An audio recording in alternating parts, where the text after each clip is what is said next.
여러분 잘 지내셨어요? 네, 안녕하세요. 잘 지내셨어요?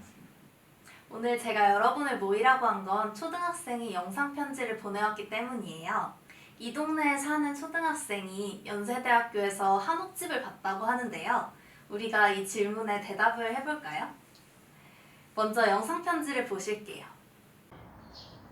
안녕하세요.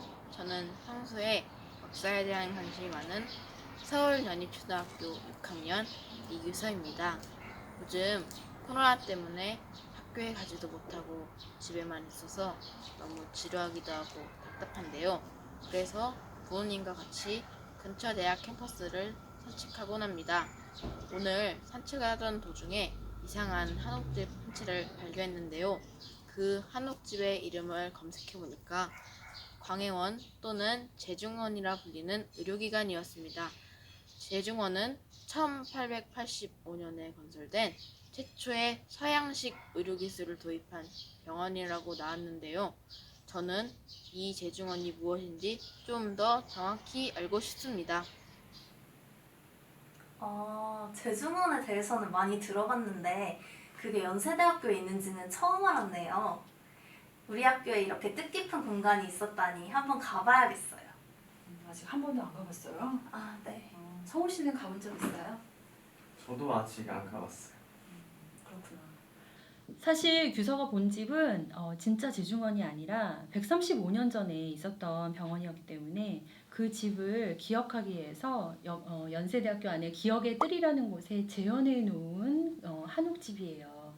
그러면 135년 전이면 그때가 언제쯤인지 혹시 감이 오세요? 고종 때 아니었을까요? 맞아요. 우리가 고종하면 그 아버지 대원군은 통상수교 거부 정책을 쓰면서 서양 국가들과는 우리는 절대로 안 사귀겠어 하면서 척화비를 전국에 세웠단 말이에요. 그런데 그 아들 고종은 좀 달랐어요. 그래서 그 고종은 나는 청나라를 좀 멀리하고 서양 나라들과 가까이 지내고 싶어. 그래서 미국이라는 나라와 처음으로 통상수교를 맺고 그리고 그 나라의 외교관이 우리나라에 들어와서 영사관이 생기고 그리고 영사관을 옛날에는 공사관이라고 불렀죠. 그리고 그 나라의 상인들과 사업가들이 우리나라에 찾아오게 되었어요. 그러니까 우리나라 사람들도 이제 그 답례로 외교 사절단을 꾸려서 보낸 게 바로 보빙사라는 건데 이 보빙사를 외국에 파견해서 이렇게 흰 두루마기에 갓을 쓰고 배를 타고 기차를 타고 미국을 여기저기 누볐다고 그래요. 그걸 보고 미국 사람들도 정말 신기하게 생각했다고 해요. 그때 그 보빙사의 단장을 맡았던 이 민영익이라는 사람한테 아주 큰 일이 생겼어요. 그 보빙사를 다녀온 지 1년 후에 갑신정변이라는 게 일어났는데 혹시 갑신정변 들어봤죠, 다? 네, 되게 유명한 사건이에요. 이 갑신정변에서 이 민영익의 정적이 민영익에게 자객을 보내서 민영익이 13군데나 되는 자상을 입게 되는 거예요. 그러니까 칼자국이 여기저기 나게 되고 심지어 혈관이 끊어져서 피가 멈추질 않는 거예요. 그래서 이를 어째 하고 있는 순간에 바로 이 알렌이라는 의사가 나타납니다. 네, 그래서 민영익은 당시에 봉합수술이 필요한 상황이었죠. 지금 생명이 경각에 달린 상황이죠. 그런데 당시의 조선에서 외과술은 일반적이지 않았어요. 비록 18세기 후반에 중국으로부터 서양의 외과술이 알려졌다고는 해요. 그런데 실제로 그 몸에 칼을 대는 게 쉬웠을까요? 여기서 질문 드리면 그럼 왜 그것이 가능하지 않았을까요? 우리나라는 전통적으로 부모님이 주신 몸을 소중하게 생각하기 때문이 아니었을까요? 네, 재원 씨가 이야기했듯이 유교의 신체 발부 수지 부모라고 하는 그 사상 때문에 사실은 몸에다 칼을 대는 것은 쉽지 않았죠. 하지만 이제 큰 중상을 입은 민영익을 보고 외국 사람들이 이제 도우려고 힘을 합쳤어요. 먼저 청나라의 고문인 멜렌도르프라는 사람은 숨만 겨우 쉬고 있는 민영익을 자신의 집에 데리고 갔고요. 또 미국 공사 후트라는 사람은 알렌을 급하게 이제 모셨죠. 그래서 한밤중에 알렌은 왕진 가방을 들고 멜렌도르프의 집에 찾아가게 된 거예요. 근데 이제 민영익이 아무래도 이제 당시의 고종의 황후였던 명성황후의 친정 조카였기 때문에 아주 긴밀한 사이였거든요. 특별히 이제 잘 부탁한다는 그런 말을 듣고 이제 수술을 한 결과 드디어 민영익이 살아나게 된 거죠. 다 죽을 줄로만 알았던 민영익이 살았으니 얼마나 기뻐했겠어요. 그래서 이제 고종과 명성황후는 그 당시 이제 크리스마스를 즈음했다고 해요. 엄청난 푸짐한 선물을 내린 거죠. 근데 병원에 들여오고 싶었는데 마땅한 방법이 없었던 조선 정부는 민영희의 사건을 치료한 것을 계기로 해서 서양식 병원을 세우는 일에 적극적으로 추진을 하게 됩니다. 모든 사람을 치료하는 병원, 제중원이 세워지게 된 것이죠. 원래 제중원의 이름은 광해원이었다고 하는데 2주 뒤에 제중원으로 이름을 바꾸게 됩니다. 알레는 이곳에서 조선 사람들을 만나 자유롭게 교류를 하고 의사로서 사람들을 치료를 하고 그리고 선교사로서 기독교 신앙을 전파하고자 노력을 했습니다. 그리고 특히 서양의 외과술은 부상자들이 많은 군대에 꼭 필요했겠지요. 이렇게 병원을 세워 의술을 베푸는 것은 바로 나라가 해야 할 중요한 일 중에 하나였어요. 그래서 조선 정부는 알렌을 모셔 경복궁 가까이에 제중원을 세웠습니다. 제중원이 처음 세워진 자리는 지금의 헌법재판소 자리였는데요. 제중원을 세웠다는 소식을 사대문과 종각, 전국 각지에 방을 뿌려서 알렸어요. 방을 한번 보시고 가실까요?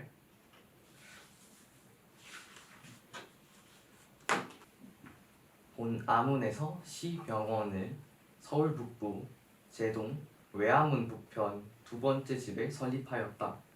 학술이 정교하고 수준이 높은 특히 외과술이 뛰어난 미국 의사 알련을 맞아들여 2월 18일부터 매일 미시에서 신시까지 병원문을 열어 약을 줄 것이다. 병원에는 남녀 병실이 있으니 병에 걸린 자는 누구나 본 병원에 와서 치료할 것이며 약값은 나라에서 내줄 것이니 의심하지 말고 치료를 받으라. 이랬다고 하네요. 이렇게 방에도 의심을 하지 말라는 말이 써있듯이 당시 사람들은 서양 의술에 대해서 의심을 하고 헛소문까지 돌았다고 해요. 서양 사람들이 어린아이를 잡아다가 노예로 판다거나 어린아이의 눈을 뽑아서 카메라를 만든다는 등 가짜 소문이 많이 돌았어요. 그래서 가마꾼들은 파란 눈의 서양 사람들을 태우지 말자라는 파업을 하기도 했어요. 근데 그 눈으로 카메라를 만든다는 그 헛소문이 전혀 근거가 없었던 건 아니에요. 왜냐하면 이 제중원이 외과술을 잘했다 그랬잖아요. 근데 그 중에서도 안과 수술을 굉장히 잘했어요. 그래서 정말 눈이 안 보이던 사람이 찾아와서 시력을 회복하는 그런 경우도 종종 있었던 거예요. 제가 인생이 얘기를 해볼까요, 선생님? 네. 인생이는 눈이 안 보이는 엄마의 손을 끌고 온 4살짜리 꼬마 보호자였어요. 엄마가 눈을 수술한 다음에 이제 하얀 붕대를 감고 나타나니까 인생이가 진짜 엄마 눈이 없어진 줄 알고 엄마를 붙잡고 엉엉 우는 거예요. 그러니까 주변에서 간호사들이 아니다. 엄마가 회복이 되면 눈을 다시 볼 수 있을 것이다. 좀만 기다리자 하고 안심을 시켰어요. 그런데 정말 며칠 후에 엄마가 붕대를 풀고 나니까 앞을 볼 수 있게 된 거예요. 그래서 인생이는 그래서 안심하기도 됐지만 사실은 엄마가 그 병원에 입원해 있는 동안에 병원에 있는 여러 사람들한테 사랑을 받았어요. 병원에는 의사 선생님만 있는 게 아니라 간호사 선생님도 있고 그리고 문지기 아저씨, 요리사 아저씨, 심지어 책방에 아저씨 아줌마들도 있단 말이에요. 그리고 때로는 여학교 누나들이 와서 노래도 불러주고 이러면서 병원에서 굉장히 행복한 경험을 했어요. 그래서 이렇게 따뜻한 사랑으로 치료해주는 병원에 대한 대중의 인식이 점점 바뀌어서 사람들이 서양 병원을 이제 아주 높은 신분이 높은 사람이나 낮은 사람이나 스스럼 없이 찾아들 수 있게 되었어요. 네. 그런 덕분에 이제 병원이 계속 이제 환자들이 몰려들고 병원이 좀 더 커져야 되는 그런 이제 필요성을 느끼게 되겠죠. 그래서 처음에는 이제 병원이 헌법재판소 제동 쪽에 있다가 이제 구리개 거기는 이제 을지로 입구 쪽 그쪽으로 이제 이전을 하게 되고요.